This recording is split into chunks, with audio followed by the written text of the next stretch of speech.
You know, I can't help but wonder if this was the humanized camp that these two met at, which someone really needs to write a fanfic about their time together as Falls. However, you're not here to hear that. Well, unless it involves shipping with them. So instead, let's focus on these two, Timber and sci-twi. A heterosexual ship, no less. And not just that, it's an intended straight ship that actually makes you want to see more of them. And they only had about 30 seconds, while Flash here has had over 3 movies. Which is a shame, actually, since I actually used to like the guy. Yet, I can't help but feel more and more underwhelmed the longer he sticks around. The writers have hinted at that they have plans for him, but I'll believe it when I see it. Heck, even some once strong shippers of these two are starting to drift away. So it actually makes me want to see Timber with Twilight instead of Flash. Even if, yes, I'm picking up some villain vibes from this guy, still, I'm hopeful that it might just be a misunderstanding about him and his sister trying to protect the camp. And a part of me really does want to see these two as a couple.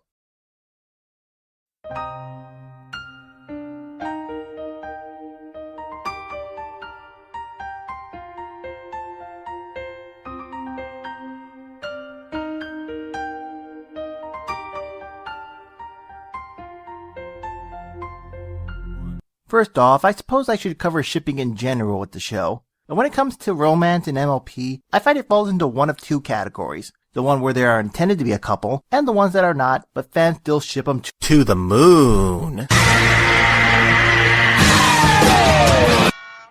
Well, there's also Rarity and Spike, but that's another matter. Back to the unintentional and intentional couples, for some reason, with a few exceptions, I find that most of the time when the show is clearly trying to set up a romantic interest between someone and a male character, most of the response is rather negative. I could pick on Flashlight here, but that's been done to death. And I've already picked on the poor lad myself often, so let's focus on another couple the show is clearly trying to set us up with, Starlight and Sunburst. What? Alright, it's not clear and as obvious as Flash and Twilight, but don't tell me you don't think that's where they're going. And for the most part, while I don't see a lot of hate for these two of this couple, I don't see a lot of love for them either. However, then No Second Prance happened, and even if you don't like that episode, it definitely got a lot more love and attention than the first episode with Starburst in it, a lot of which had to do with the love Starlight and Trixie showed for each other, even if as just friends. It's still a lot stronger ship in my opinion than Starburst, a ship that's clearly an unintended one, and much like Sunlight, even if it's the most popular of the Twilight ships, it's the one that is least likely to happen in the show. This is because with Sunburst, aside from the fact that he more or less just ditched his best friend once he got popular, I never really felt any strong bonds between these two, or when we see them try to connect that makes me think that these two are compatible with each other. Now, in No Second Prance, Trixie and Starlight's first meeting doesn't feel forced. We're allowed time to understand who they are, see that they have things in common to bond over, their friendship isn't just given to them, but has to be worked on both ends to make it work. They make mistakes, they forgive each other, and they're willing to work together to make their friendship actually stand strong, thus making them a much more interesting couple to watch. So why is this? Is it just the fact that it's a lesbian horsing in a high male fandom? Well, even if I joked about this in the past, I don't think this is a standalone reason. I mean, there have been several male characters who are considered unintended ships with other mares that work. Just this season, we got Quibble and Rainbow Dash, who, even if they have a strong bond for him, most fans and analysts can safely say they're not going to become a couple. Yet, their ship soared a lot higher than Starburst or Flash Sentry. So what is it that I'm missing here? The answer can be found in Best Princess. No, not Pony Princess. Oh, please. There we go, Star Butterfly, and her companion, Marco. Which in many regards, these two can be considered an intended ship that a lot of fans feel like the show is one day leading to. Yet no one is against it, and wants it to happen. And I think a large part of that is, even if you want to say they will become a couple one day, in the beginning, that wasn't the show's intention. The pilot doesn't start with them all being mushy and saying awkward one-liners. It's more interested in forming a strong chemistry between them by giving them personalities first, and then having said traits work off each other. So by the end, you want to see them more together. Much like most of the unintended ships in MLP, it seems to follow a similar pattern. Quibble is not trying to spend his entire screen time flirting with Rainbow Dash, any more than Cheese Sandwich is trying to hit on Pinkie Pie, or with Sunset and Twilight spending all their time as an on-again, off-again couple throughout the Equestria Girls series. Where with the intended ships, it does kind of seem to be the case. Even if I like Flash Sentry for the most part, and he's a much bigger step up than most boyfriend characters, which is honestly part of the reason I gave the show a chance in the first place, it's hard to ignore that, at the end of the day, he's still the main character's boyfriend and nothing else. So what makes Timber work so well for me then, when, in many regards, you can almost kind of consider him exactly like Flash? How is it even possible to form not just strong chemistry with Twilight, but chemistry that's intended to make you want to see them as a couple? Shouldn't we just be rolling our eyes when we see these two clearly flirting with each other after everything I just said? And is it even possible to create such a good ship in such an impossible amount of short time? Well, to that, you just need to look up.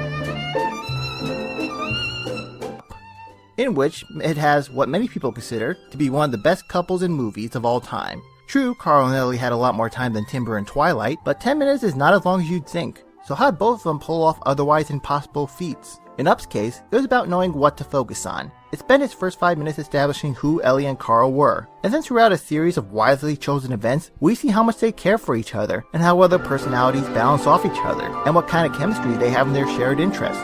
Now with that said, class, let's go over our notes one last time. Just because the ship is intended, it doesn't mean it has to be bad. It's just a lot of times the writers are more focused on romance rather than chemistry as strong characters. We already have a good idea of who Twilight is, but in her ship's cases, it's up to her counterparts to pull the weight for quick investment. Well, in Flash's case, he plays guitar, is cool and says smooth lines, and I suppose he's optimistic, but for their first encounter, all we get is a typical girl bumping into boy, guy being smooth by helping her up. Well, what about Timber? Well, sadly he's not as strong as character as Sunset, but we do see him as a bit of a go-getter. Possible team leader with similar cool attitude as Flash, but shown to have some similar interests to Twilight. Thus, they're able to bond over something, forming some small chemistry in just a short amount of time they are given.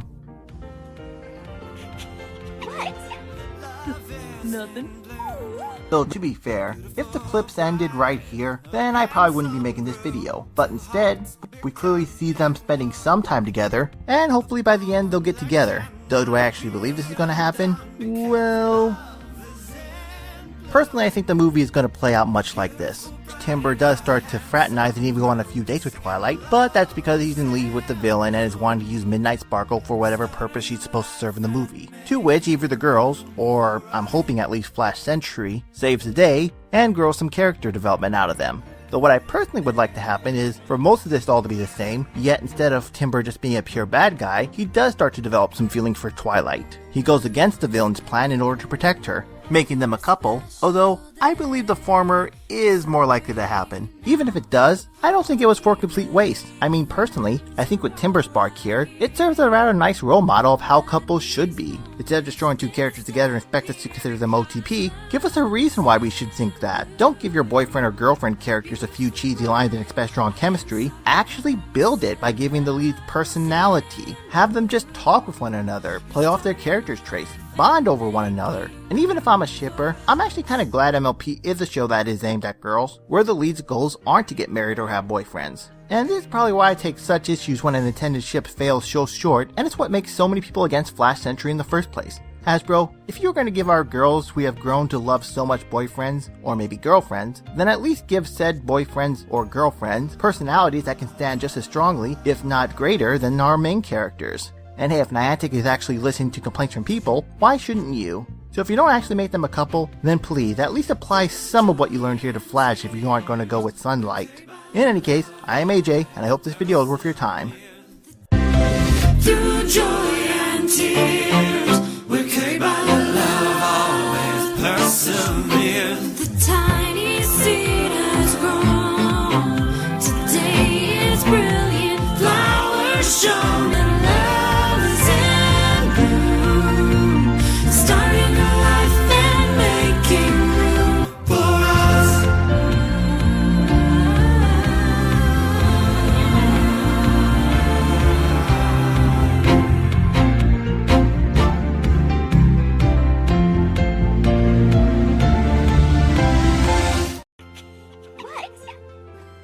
Nothing. That was adorable.